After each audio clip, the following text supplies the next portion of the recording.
What's up guys, it's Tommy here and welcome to a brand new Liverpool transfer news video where we will talk about Arne being given 100 to 150 million pounds to spend on new transfers. Liverpool are also getting a new sponsorship deal done. Liverpool also are selling some fringe players, and we could even sell some big players like Luis Diaz or Mo Salah, which could generate another 100 million pounds to add into the transfer market. So Liverpool could even spend 150, 200 million pounds. We still have 120 million pounds sitting in the transfer budget because of the unspent Moises Caicedo money. And also Richard Hughes and Arne gave a really good press conference where they talked about their summer plans for transfers, for recruitment, and what they want Liverpool to do in this pre-season to get the best preparation. So all of that and more in this video. So if you enjoy these videos, make sure to leave a like and subscribe if you're new around here. And I really don't want to stop making these videos, but I might have to if I don't get enough of you guys to subscribe to my Patreon and to donate even a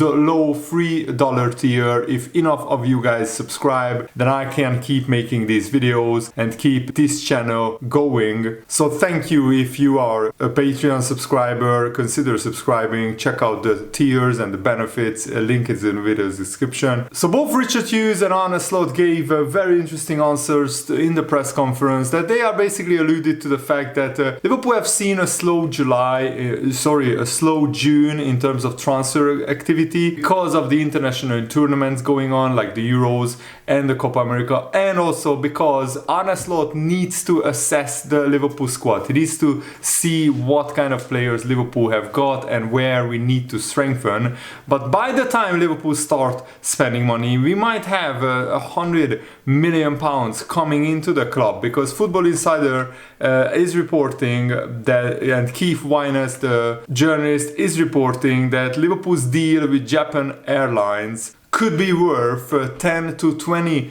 million pounds. And we already signed a new deal with the Japanese airline, and that is very encouraging. And he said that Liverpool, it was surprising for him that Liverpool went 5 years without an official airline partner, but now that has changed. Liverpool announced on June the 25th that they agreed a global multi-year partnership with Japan Airlines, and they agreed a deal which wasn't disclosed exactly for how much, but it could be worth between 10 to 20 million pounds per year. So that further boosts the transfer kitty. And when Richard Hughes was asked about, why it has been very quiet in the Premier League in terms of transfers, and Richard Hughes said, I think naturally when there are major competitions during the summer, World Cup, European Championship, in this case Copa America, and the Olympics as well, so there is a lot of football being played. Naturally the attention is going to be there. After the activity that there was there in June, I think it will come down a little bit. That would be my prediction for the month of July. And then always when August starts and coaches have had more time to work with the players, I think then the opinions will be more set at football clubs, and then you may see a situation in August. There is a little bit of hurry to get things done and make sure that everyone's squads are in order. So Arne will assess the Liverpool squad during the month of July, during pre-season, and then Liverpool will kick into gear and start signing big players. Maybe we have to wait until August for that to happen. So Richard Hughes said, I don't think this summer will be any different. Who knows what will transpire economically? It's hard to say and speak for other clubs. But that was probably the case in June, and why situations occurred as they did. But I would see a quiet July and perhaps a crescendo in August will probably await us all. So he thinks that the majority of the transfer activity will happen in August. And that's very encouraging that Richard Hughes pretty much confirmed that Liverpool will be active in the transfer market. And James Pearce and Andy Jones are reporting that Arne is planning with Kevin Kelleher and Luis Diaz in the Liverpool squad for next season, but Liverpool are open to offers for both of these players. So if a 25 million or higher offer arrives for Kevin Kelleher, then Liverpool will accept that and Kevin Kelleher can go. Kevin Kelleher himself indicated that he's ready to leave Liverpool in search of regular first-team football elsewhere, but only if the right offer comes in, only then Liverpool will consider selling him. Luis Diaz's situation is very interesting because Liverpool don't really actively want to sell him, but if an offer of more than £15 million arrives for Luis Diaz, then Liverpool are open to selling, and I'm not particularly happy with that. But maybe Liverpool think that if we can sign a younger player who has more goals and assists to his name already, somebody like Nico Williams, then Luis Diaz is worth selling. James Pearce said, as reported last week, Kevin Kelleher and Luis Diaz remain part of Arne Slot's plans for next season. But if offers of 25 million for Kelleher and offers above 50 million for Luis Diaz arrive, Liverpool will reconsider their stance of not selling these players. And the transfer market is very inflated. When Moises Caicedo goes for 115 million, then easily Kelleher and Diaz is worth even more than 75 million, in my opinion. And the only way it makes sense for Liverpool to sell Luis Diaz is if we already have an alternative lined up in case Luis Diaz leaves, and then Liverpool could really go for Nico Williams or even Anthony Gordon and bring in a younger and maybe even long-term higher potential player than Luis Diaz. And it has been confirmed by Fabrizio Romano and James Pearce that Liverpool are looking for a winger, preferably a right-sided winger who can deputize for Mo Salah and who maybe, who knows, one day he could even replace Mo Salah. Remember, Mo Salah has 1 year left on his contract. So Richard Hughes has been asked specifically about the contract extensions of Salah, Van Dijk and Trent Alexander-Arnold. He was asked what has it's been like working with Arne Slot and also in identifying transfer targets to bring in and also sorting out the futures of Trent, Salah and Van Dijk. He said, "It's been great working with Arne Slot. It was a difficult position at first. We both had jobs to finish at the end of last season, and since then we have been in constant communication every day on many things: logistics, organization, preparing the transfer window, which is something we will know more about as we go on. Clearly, the more time we spend with the current Liverpool squad, it's a very talented squad. We are both delighted to have inherited this great squad. We need to improve, and we need to improve on the training preach first and foremost. And in the transfer window, we will always look for opportunities. And if we can improve certain areas, we will go and we will look to do that. Contractual situations, it's not fair for me to talk about that because it's between the club and the players. The only concern and we have with Arne Slot about those situations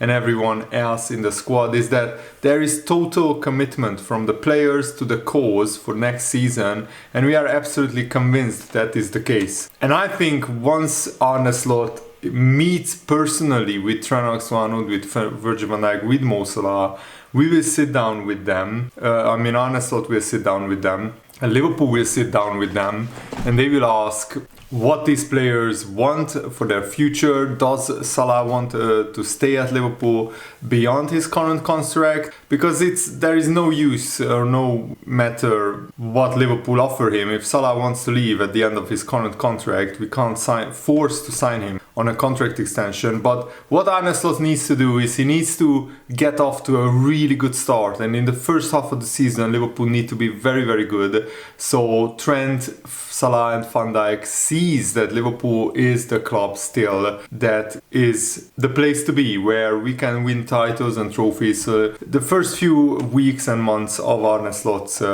tenure will be super important. And James Pearce said that Liverpool will continue to consider defensive options after losing Joao Matip on a free transfer, but Liverpool insists signing another centre-back is not a necessity. But I think it is, because Konate is injury prone, Joe Gomez is injury prone, Kwanzaa is just a 21-year-old, and Virgil van Dijk is going to be 33 years old next season. So all four of our centre-back options have asterisks next to their name. And yes, in theory, on paper, we look good, but if Konate breaks down with a long injury, if Gomez breaks down with a long injury, it could be a problem because Van Dijk and Kwanzaa can't play every game. We need to rotate. And also, Van Dijk only has 1 year left on his contract still. So Liverpool need to sort out the centre-back area, in my opinion. There is plenty of interest from across Europe in Tyler Morton, who had a great loan spell at Hull City alongside Fabio Carvalho. I'm really excited about Fabio Carvalho. He will work with Arne Slot, and hopefully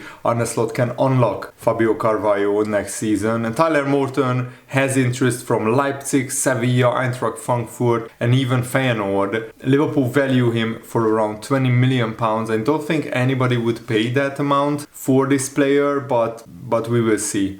James Pearce also confirmed, interestingly, that Adrian was offered a contract extension by Liverpool, which I find quite baffling. He's 37 years old, but maybe the Liverpool looks at him as a good third choice backup goalkeeper. But Adrian has held talks with his boyhood club Real Betis. He might be going there. He has another offer from another club, so Liverpool are waiting for Adrian to decide his future. And James Pearce said that Arne Slot has inherited a squad packed full of talent, but that still needs reinforcing. The first wave of players will return on Monday, and it's a clean slate for everyone, with Arne Slot keen to assess them in the coming weeks. Another centre-back would certainly be useful given Matip's departure, given Konate and Joe Gomez's injury issues. Liverpool are also interested in adding a wide attacker to increase their options. On the left side, Liverpool have Luis Diaz, Gakpo and Jota, but on the right side we only have Mo Salah. And the defensive midfielder position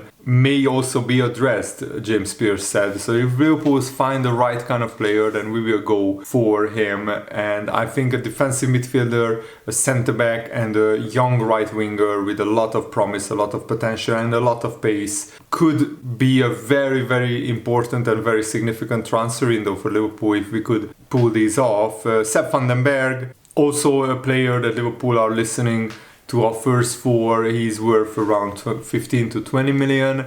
But Sepp van den Berg and Tyler Morton are joining Liverpool in pre-season, and Arne Slot will assess them, will look at them, and then he will decide whether keep them or sell them. But I think both of these players will be sold because Tyler Morton is not a Liverpool level kind of player, and Sepp van den Berg wants first team football, and Liverpool can't really give him that.